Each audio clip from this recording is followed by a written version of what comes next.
For the hundreds of thousands of Australians waiting for social and affordable housing, next month's federal budget may well be worth watching.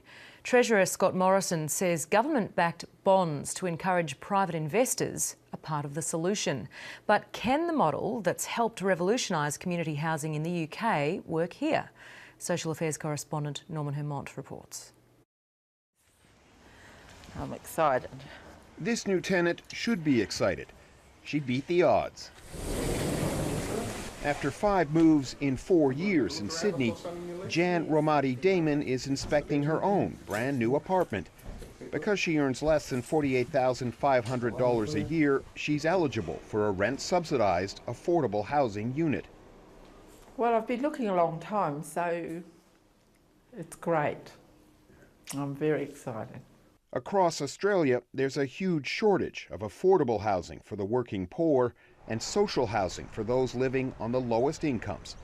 Treasurer Scott Morrison says part of the solution is something called a bond aggregator, essentially government-backed loans to spur investment in community housing. Whether or not it becomes a reality will depend on next month's federal budget. It holds the potential to also attract institutional investors into this space. In Australia, institutional investors, like super funds, focus on infrastructure, such as toll motorways and airports.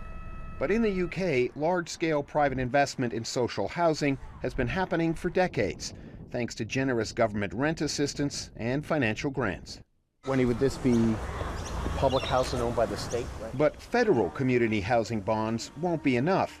At the state level, there are moves to help solve a perennial problem: the community housing funding gap.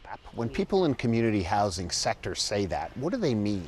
What they mean is that the people that we house are on very low to low income, so they can't afford to pay very much rent. And so really the gap is between what people can afford to pay and what it costs to run.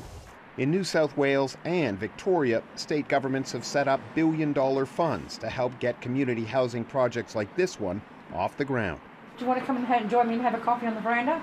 Most of the tenants rely on social benefits, and most didn't have their own place to live before getting subsidized units here.